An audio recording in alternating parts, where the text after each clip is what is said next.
In this video, I will have moments where I am fairly loud. I'll try not to be too loud.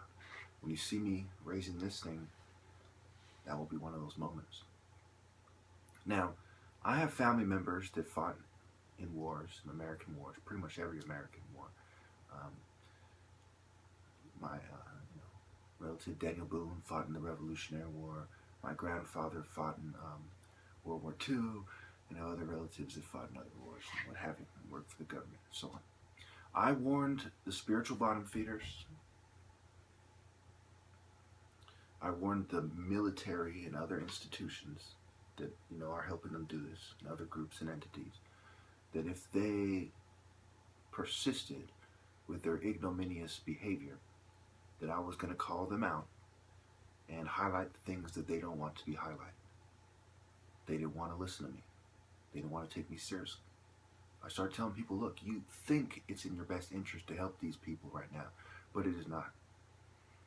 These people, the Marines spraying San Francisco, they knew it was wrong. One person died from pneumonia. They're just going to work, mind your own business. And then this person died, and others were sick. And then they turn around and say, well, those people who talk about chemtrails, they're crazy. It doesn't make sense to me to accuse somebody of being crazy for accusing the government of something they've done before. That's just madness to me. And to make it a mental disorder to believe that the government is after you is madness. Okay, not only have they done it before, right now, all over the country, the FBI, are watching Muslims and drug dealers and political dissidents and what have you, and people they suspect of being foreign spies. I mean, it is just insane, And so, it's one of those moments. I am the good guy. Attention all citizens. I am a transcendent hero, and they are a bunch of drug peddling, human trafficking, covert drugging, gang stalking, psychiatric harassment doing, child abusing, imperialist, nepotist, manipulative, conniving, underhanded, perfidious, rapacious dogs. I'm the good guy. I am the good guy. Anyway, as I was saying, a lot of you, you're going to try to convince yourself that I'm not the good guy to keep doing what you're doing. But that won't change the facts. It's like the shirt says. It says death to the New World Order. Now, I don't have any shirts that say death to the military and all this stuff. They chose to help them. Not all of them. But, of course, if it was ever came down to a war between me and them, they would all be on the same side. So you have to look at that as well and consider that as well. James Ketchum ass motherfuckers, a bunch of Sidney Gottlieb, James White, Frank Olson type motherfuckers, Bush and them, Kerry, Kissinger, Soros, Brinsky, and they're all just plotting, Rockefeller, plotting. The Rockefeller Foundation, the Council on Foreign Relations, the Roundtable Group, the Pilgrims fucking Society, the Club of fucking Rome, the Trilateral Commission, bunch of CEO ninnies plotting. How can we have more control than we already do? How can we get more bang for our buck? How can we bend everybody fucking over? How can we make them smile while we bend them over? How can we make them tell their children they should bend over too while we make them smile and make them bend over?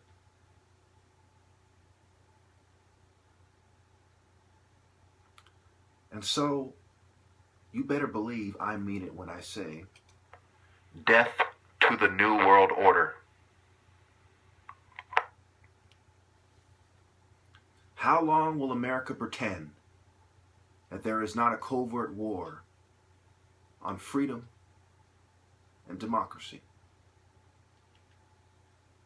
How long will they just go about their daily lives as if nothing is wrong? How long will they turn a blind eye on all those who are being gang-stalked who are not as tough as I am? Not everyone who's being gang-stalked has a militant stance, perspective, and personality. Not everyone who's being gang-stalked is the top martial artist. Not everyone who is being gang-stalked is a badass motherfuckers. As a badass motherfucker, rather. The majority of people that they are gang-stalking are vulnerable individuals. Fragile individuals. Some of them have children. And they don't understand how they make it through the day. They are only alive by the grace of God. How long will America pretend that there is no covert war going on? How long will America pretend? Soon I will have the manual. You can call me fucking Manual. Emmanuel. Soon I will have the manual. What manual, you might ask? What manual? The United States Special Forces Manual of Unconventional Warfare. That fucking manual. They are doing this by the book. Scientific Satanism by the book. Covert warfare by the book.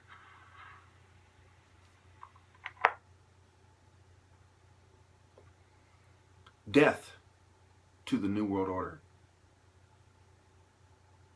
Now, I'm not telling you to go out there and start taking out politicians like you're taking out the trash. You know? Because that would just be telling you what you should do. Wait. Anyway, I'm not telling you that you should plan to take back your country by any means necessary.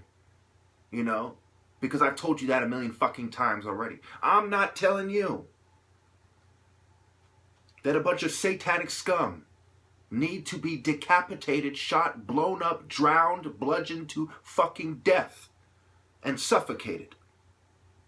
I'm not telling you what you should already know. Not in this video, at least. Or maybe I am. I don't know. I guess it's up for debate. The point is that though I might be a funny guy, though I may be amusing, none of this is really that funny. You know? It's easier for me to tell you in a way that's slightly humorous, instead of stabbing, no cars, you know, veins popping out of my head, screaming at the top of my lungs, you know, slamming the desk, slamming the, you know, hitting the bed, you know, hitting my hands together, you know, saying things like I should. So, you know, I'm gonna try doing it this way a few times, you know, sometimes, you know, more often, rather. But the point of the matter is, the fact of the matter is, I'm the good guy. And some of you are going to be very upset about a lot of what I've said and a lot of what I will say. But just remember, you know, heroes come in all shapes and sizes. Righteousness comes in one form, and that is righteousness. And as righteousness fills the heroes of different cultures, different religions and philosophies and ethnicities, do not let your philosophy or your complex get in the way of your potential righteousness. Make it a sort of kinetic righteousness, an active righteousness. In a world where 65 million people die every year. That's 65 motherfucking million.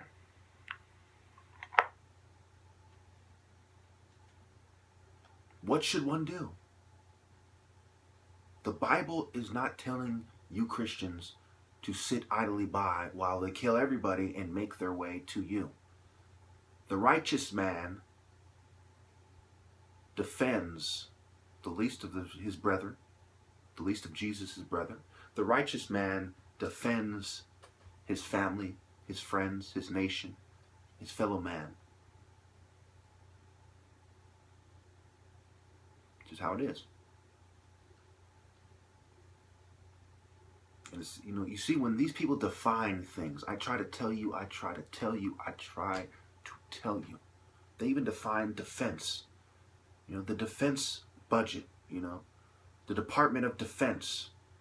They've redefined it, and you've accepted it. You know, defense means stifling political dissent. Defense means concealing mistakes. Defense means giving America, you know, a makeover. Propaganda. Deceit.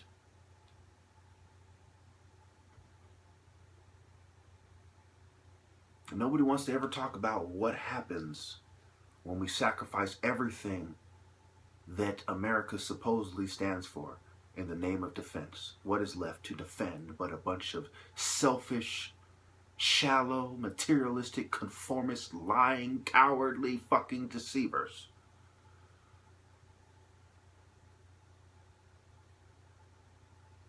Is that worth defending? Death to the New World Order, not only those deceivers, but the idea of a New World Order in the sense of a secret society, you know, a global secret society administration.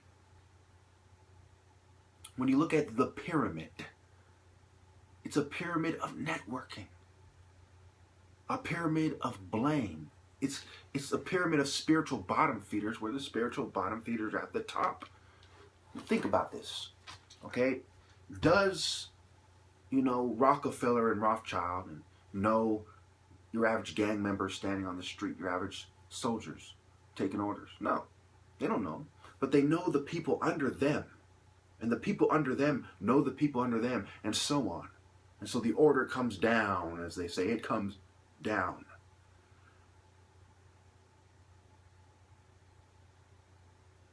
It's a pyramid of networking. And that's how it works. How are corporations or any organization, you know, designed? How do they function? They say, well, you have to function in society. You have to function in society. You have to be a functional component, a functional part of the pyramid of spiritual bottom feeding, or you are mentally ill. Where do we draw the line between socially normative on one side and somebody who lives for the truth on the other? You know, where do we draw the line? Should we say, you know what, we're going to draw it right here, to where if you live for the truth, you can only live for the truth on this side. If you live for the truth, the ultimate truth on this side, you're mentally ill. You know, where do we draw the line between, you know, what we should drug somebody for, you know, and what is acceptable? And who should draw that line? The psychiatrist, the pharmaceutical companies, their investors, the scientists, the philosophers? What does it mean to have freedom of religion?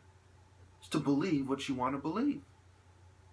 So therefore, psychiatry is unconstitutional, because we are drugging people based on what they feel, what they think, and how they behave.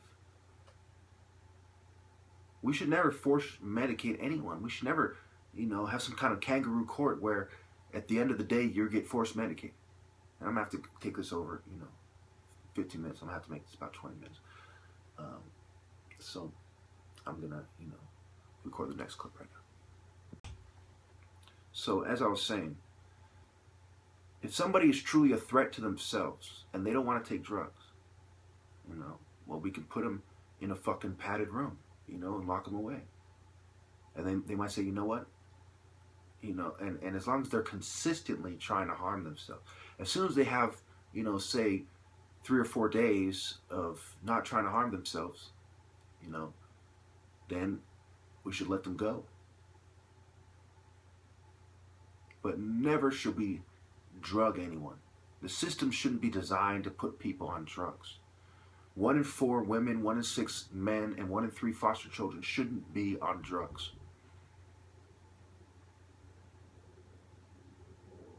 We shouldn't design the system where, in order for you to be discharged, you have to have a place where somebody, you know, is going to look after you or be somewhat responsible for you before you can be discharged. Therefore, they're discharging you to a halfway house where mental health makes more money. They're discharging you to your parents or your wife or a family member where they are now, you know, have an inordinate control over your life. You know, they can say, well, you know, take your medicine, you know.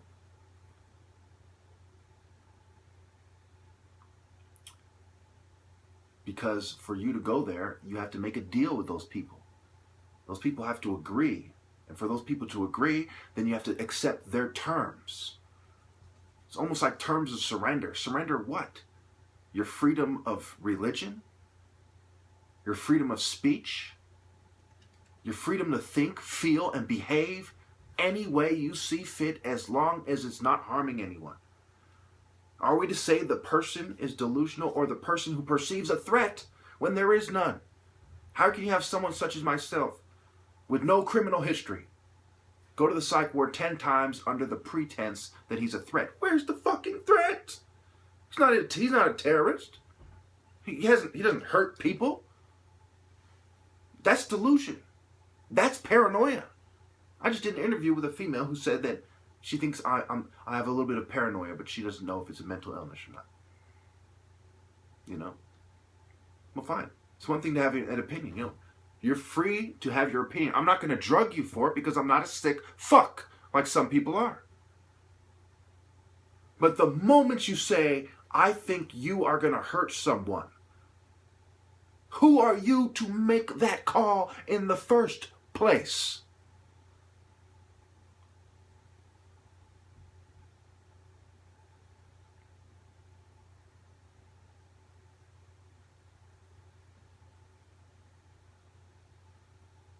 And then the idea that you're going to take them to somewhere they don't want to be, put them on drugs they don't want to take, that have been proven time and time again not to even be effective. They're ineffective. All you're doing is throwing fuel on the fucking fire. The last time I went to the psych ward is proof positive of that. I went there because I was complaining about every other time before. And that's what led me to make the most serious quote-unquote threat in my life, if you will. Where I said, you know, I should, you know, well, you know, that was, you know, what they cited wasn't even a threat. But other things I said pretty much were. When I said the next time I see one of you motherfuckers, I'm gonna, you know, basically shoot you in the fucking head. Okay? And what led up to that? It was your system of oppression in the first place. So it's safe to say that I'm not the only person who has ever lashed out as a result of being treated unfairly. So if we want to reduce crime, one of the things we should do is reduce unjust treatment.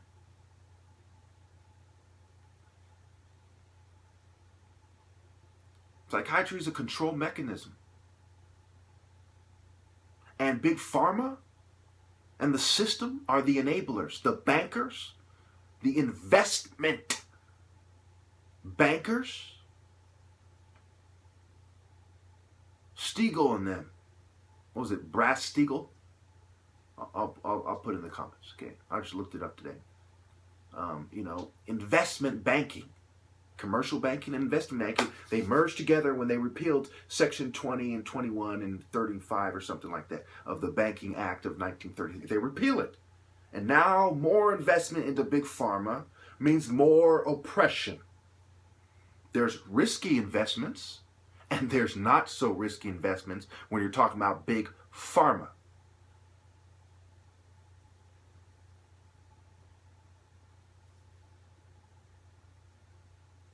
The American people have been duped, and they claim that my tenacity, quote unquote, is the threat. My audacity. When you people have the fucking downright gall to be gullible, where you're the victims of the Steagall Act. They might as well remove your fucking gallbladder for no reason and say they're doing you a fucking favor while they charge you for it. And then charge you for the rehabilitation that follows.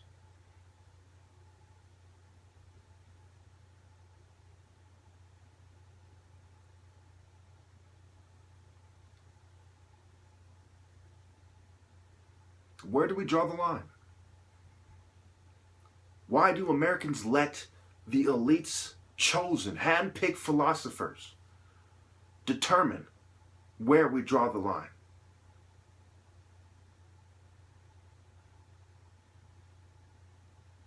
And if the elite uses their money to brainwash people to support what they want them to support, it's just as bad.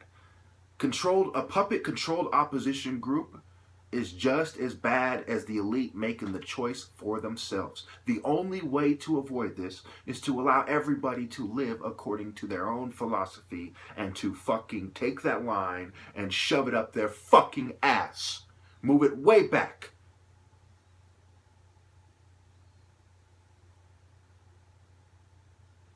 I recommend that even terrorist threats are removed, from the acts of, things that are unlawful, the list of things that are unlawful. You should be able to say whatever you want to say, including what you want to do to motherfuckers, including what you will do to motherfuckers. We should give everyone the benefit of the doubt. For all we know, he's just mad. And when you truly look at the situation, every day there are tons and tons of Americans who say that they're going to kill a motherfucker. They don't necessarily say it on record, but they say it, and they're just fucking mad. Not all of them. Some will kill people, but the point of the matter is, we're putting people in the psych ward and charging them with terrorist threats for thought crimes. You know what I do if someone says they're gonna kill me? Well, say I'm gonna, try it. I'm gonna fucking, do the same to you. Boo fucking who? I'm not losing any fucking sleep. In fact, these bootlicking gangstalkers have told me that many times. And some of them I have on record. I have screenshots of it. You see me crying like a little bitch? Oh, God, save me! Fuck that shit. Who fucking cares, really? And that's part of the reason why we should have gun rights, Someone says that, you should make a video where you're shining your gun and you're saying, oh, really? Go ahead and try it, Because who fucking cares? Ever heard the saying, every man is the king of his own backyard? You know your house better than they do. You can set up traps. You can set up the terrain to be in your favor. Who fucking cares? All behavior, as long as it's not directly, harming anyone, should be fucking acceptable. As far as, how you're acting, what you're thinking, what you're feeling. Nobody, including your parents or your siblings or your fucking ninny wife, should be able to tell you, I don't like your behavior, you need to take a pill. The system shouldn't be able to coerce you or to trick you or to set the stage where you really don't have an option but to take the drugs unless you want to live in a fucking halfway house and fucking the rest of your life and be T-conned and shit and given $10 a fucking day from your own fucking money while some ninny bootlicker, is determining, is managing your money for you. Absolute nonsense. That is something that you volunteer to do. If you feel that, hey, you know what, I keep spending my money ridiculously, it's bad for me, I'm going to let you manage my money and you give me $10 a day. Okay? Fine. No, you shouldn't have no temporary conservatorship, that's forced on you. It should all be voluntary. And no tricking somebody. Here, sign this real quick. Oh, I got you. Ha ha, you signed. No, you can't have the contract back. No bitch shit like that either. No sneaky bitch shit, no manipulative shit, no hoe shit. None of that is what the founding fathers had in mind.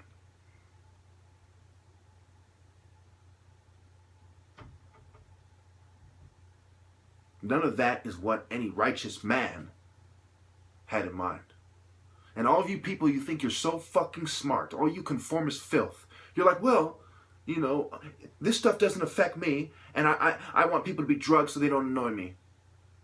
But the moment the tables were turned, where some philosophy became prevalent in society, and you just were so offended by it, you refused to conform, you know, and then you were drugged for the way you think, you start whining about it. That's not fair, okay? I mean, you people are complete fucking hypocrites. You're complete sissies. You're complete cowards. That's not fair. You can't drug me for the way I think. But you are drugging people right now for the way they fucking think. For how they feel about cowards like you. If you don't want me to stick 100 fucking needles up your ass and inject heroin in it for the way you think that pisses me off, then why the fuck are you fucking with me?